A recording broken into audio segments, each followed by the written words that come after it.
Iran നേരത്തെ എന്താ പ്രഖ്യാപിച്ചിരുന്നത്? ഞങ്ങൾ ആക്രമിച്ചു കഴിഞ്ഞാൽ ഞങ്ങൾ ഇസ്രായേലിനെ തിരിച്ചാക്രമിക്കുന്ന മാത്രമല്ല, അമേരിക്കൻ ബേസുകൾ, ഈ മിഡിൽ ഈസ്റ്റിലെ അമേരിക്കൻ ബേസുകൾ മുഴുവൻ ആക്രമിക്കുന്നതാണ്. അതവർ വാക്ക് പാലിച്ചിട്ടുണ്ടെന്ന് മാത്രമല്ല, അതവർക്ക് അത് പുലർത്താൻ പറ്റിയിട്ടുണ്ട്.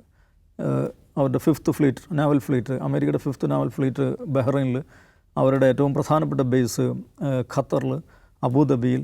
ഈ രാജ്യങ്ങളുടെ സമാധാന അന്തരീക്ഷത്തെ, ഈ രാജ്യങ്ങളെ ഡിസ്റപ്റ്റ് ചെയ്ത് കഴിഞ്ഞാൽ അവർ പിന്തുണക്കുന്ന അമേരിക്കയെ അവരുടെ ലിവറേജ് വെച്ച് പിന്തിരിപ്പിക്കാൻ അവർ നിർബന്ധിതരാകും. ഇതാണ് ഇറാൻ്റെ സ്ട്രാറ്റജി എന്ന്. അല്ലാതെ ഖത്തറിനെ ആക്രമിക്കുക, ബഹ്റൈൻ ആക്രമിക്കുക, UAE ആക്രമിക്കുക എന്നുള്ളതല്ല. നോക്കൂ, നിങ്ങളുടെ സുഹൃത്താണ് ഈ അമേരിക്ക എന്ന് പറയുന്നത്, നിങ്ങൾ ഹോസ്റ്റ് ചെയ്യുന്ന രാജ്യമാണ് അമേരിക്ക എന്ന് പറയുന്നത്. നിങ്ങളുടെ സുഹൃത്താണ് ഞങ്ങൾക്കിട്ട് പണി തരുന്നത്. അവർ ഞങ്ങൾക്കിട്ട് പണി തരുമ്പോൾ ഞങ്ങൾ നിങ്ങൾക്കിട്ട് പണി തരും കേട്ടോ. അതുകൊണ്ട് നിങ്ങൾ ഇതിൽ ഇറങ്ങി ഇതെന്താണെന്ന് വെച്ചാൽ ചെയ്തോളണം എന്നുള്ളതാണ് ഇറാൻ പറയുന്നത്. അല്ലാതെ ഈ രാജ്യങ്ങൾ ആക്രമിക്കുക എന്നുള്ളതല്ല. സ്വാഭാവികമായിട്ട് ഇസ്രായേലിനെ ആക്രമിക്കുക എന്നുള്ള ഇറാൻ അതിന് റൈറ്റുണ്ട്. ഇറാൻ അത് പ്രഖ്യാപിച്ചതാണ്.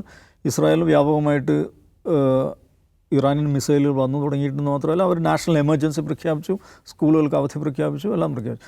അപ്പോൾ ഇതിൽ യുദ്ധം എന്ന് പറയുന്ന ഈ ആക്ടിവിറ്റി ഉണ്ടല്ലോ, അത് എങ്ങനെ പോകും, എത്രത്തോളം പോകും എന്നുള്ളത് കണ്ടറിയേണ്ട കാര്യമാണ്. എനിക്ക് തോന്നുന്നു ഒരു പക്ഷേ ഈ പറയുന്ന ഗൾഫ് രാജ്യങ്ങൾ സ്റ്റെപ്പിൻ ചെയ്യുകയും അമേരിക്കയ്ക്ക് മേൽ ഒരു സമ്മർദ്ദം ചെലുത്തുകയും വളരെ അധികം വൈകാതെ മുന്നോട്ട് പോകാതെ അവസാനിക്കുകയും ചെയ്യുന്നൊരു സെനാരിയോ ആയിരിക്കും ഉണ്ടാകുമെന്നാണ് ഞാൻ വിചാരിക്കുന്നത്. പക്ഷേ ഇത് അമേരിക്കയിൽ ഉണ്ടാക്കുന്ന റിപ്രഷൻ എന്താ, അതിൻ്റെ ഇംപ്ലിക്കേഷൻസ് എന്താണ് വളരെ പ്രധാനമാണ്.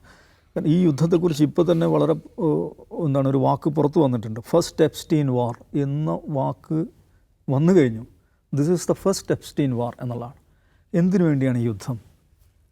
ഇത് അമേരിക്കയ്ക്ക് വേണ്ടിയുള്ള യുദ്ധമല്ല,